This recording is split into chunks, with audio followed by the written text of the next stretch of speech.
क्रोध से उसकी आंखें लाल हो गई थीं। उसके डकारने की आवाज़ ज़ोर ज़ोर से सुनाई देने लगी। उसने विश्वामित्र की उस सेना को चारों ओर खदेड़ना शुरू कर दिया। कोणों के अग्रभाग और डंडों से मार मार कर इधर उधर हाँके जाने के कारण उसके नेत्र पहले से ही क्रोध के कारण रक्त वर्ण के हो गए थे। फिर उसने और भी क्रोध धारण कर लिया।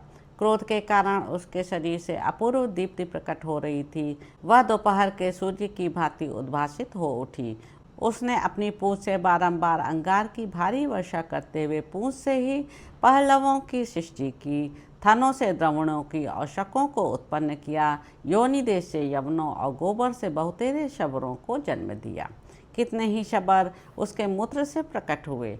उसके पार्श्वभाग से पौंड्र, किरात, यवन, सिंघल, बर्बर और खसों की सृष्टि हुई। इसी प्रकार उस गौ ने फेन से चिबुक, पुलिंद, चीन, हृण, केरल आदि बहुत प्रकार के मिलेक्षों की सृष्टि की। उसके द्वारा रचे गए नाना प्रकार के मिलेक्ष गणों की वे विशाल सेनाएं, जो अनेक प्रकार के कवच आदि से आच्छादित थीं, सबने भांति भांति के आयुध धारण कर रखे थे और सभी सैनिक क्रोध में भरे हुए थे। उन्होंने विश्वामित्र के देखते देखते उनकी सेना को तितर बितर कर दिया। विश्वामित्र के एक एक सैनिक को मिलेक्ष सेना के 5-5, 7-7 योद्धाओं ने घेर रखा था। उस समय अस्त्र शस्त्रों की भारी वर्षा से घायल होकर विश्वामित्र की सेना के पांव उखड़ गए और उनके सामने ही वे सभी योद्धा भयभीत हो सब ओर भाग चले। भरतश्रेष्ठ क्रोध में भरे होने पर भी वशिष्ठ सेना के सैनिक विश्वामित्र के किसी भी योद्धा का प्राण नहीं लेते थे। इस प्रकार नंदनी गाय ने उनकी सारी सेना को दूर भगा दिया। विश्वामित्र की वह सेना 3 योजन तक खदेड़ी गई। वह सेना भय से व्याकुल होकर चीखती चिल्लाती रही, किंतु कोई भी संरक्षक उसे नहीं मिला।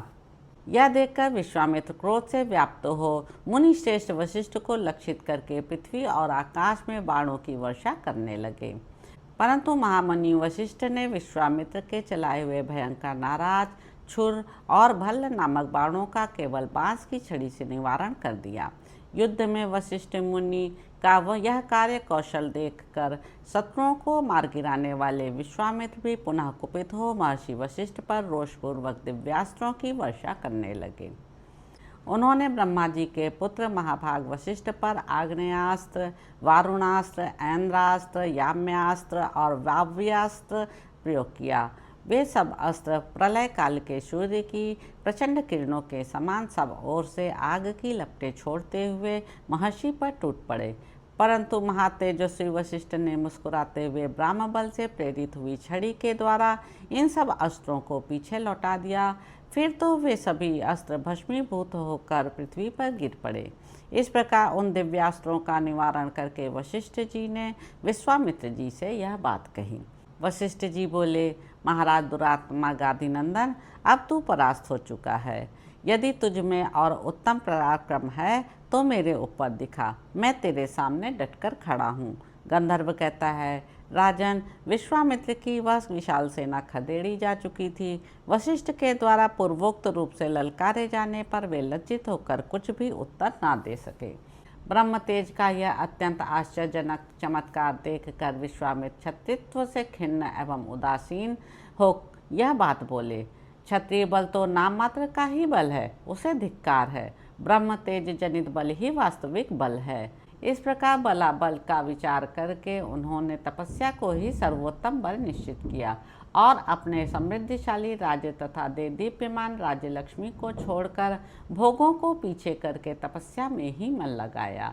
इस तपस्या से सिद्धि को प्राप्त हो उद्दीप्त तेज वाले विश्वामित्र जी ने अपने प्रभाव से संपूर्ण लोकों को स्तब्ध एवं संतप्त कर दिया और ब्राह्मणत्व प्राप्त कर लिया।